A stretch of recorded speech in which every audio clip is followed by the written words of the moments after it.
la photo qui m'a le plus parlé, elle n'a pas été sélectionnée dans le podium, parce que c'était l'humour. Bon, il y avait un fil conducteur, c'était l'humain, le regard et l'humour.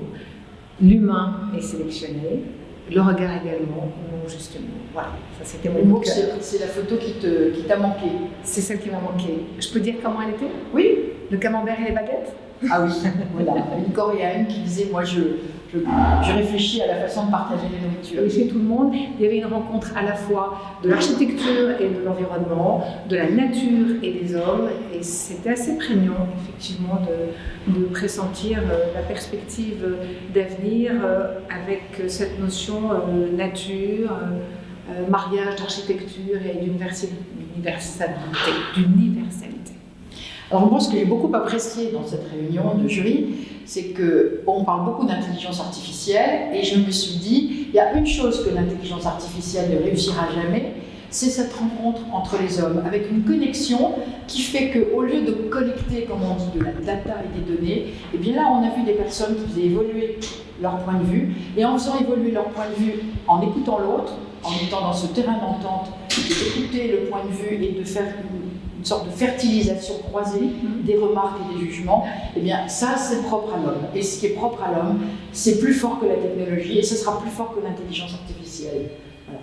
J'ai aussi trouvé, je pense que toi qui es psychologue, tu as dû être attentive, qu'il y a un regard assez tendre sur l'humain. Le handicap, les personnes que l'on accueille. Le caregiving a été sélectionné, le prendre soin quand on s'attache aux blessures. Oui, et ça m'a fait aussi penser au fait qu'on a tous besoin de héros et d'icônes. C'est ce qui nous ressemble, c'est ce qui va créer un terrain d'entente. Et peut-être qu'aujourd'hui, le héros, il va être fragile. Oui. Et cette fragilité, elle me rassure parce qu'elle me donne ma place.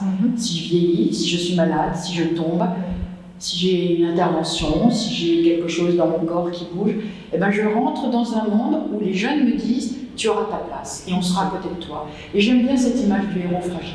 La fragilité, oui, parce qu'elle est humaine et elle est réelle. C'est la société humaine. Au fond, ces jeunes, ils nous invitent dans une société qui est de plus en plus humaine, de plus en plus connectée les uns avec les autres, sans faire de frontières. Comme tu dis, on met la nature, on met la technologie, on met l'architecture, on met l'urbanisme. Peut-être ils ne pensent pas en silo. Le jury explore et les photos que l'on voit, ça nous résonne chez chacun d'entre nous, selon notre histoire, notre vécu. Et notre réponse, elle est émotionnelle ou pas. D'ailleurs, il y en a qui ont des réponses un peu plus conceptuelles, un peu plus abstraites.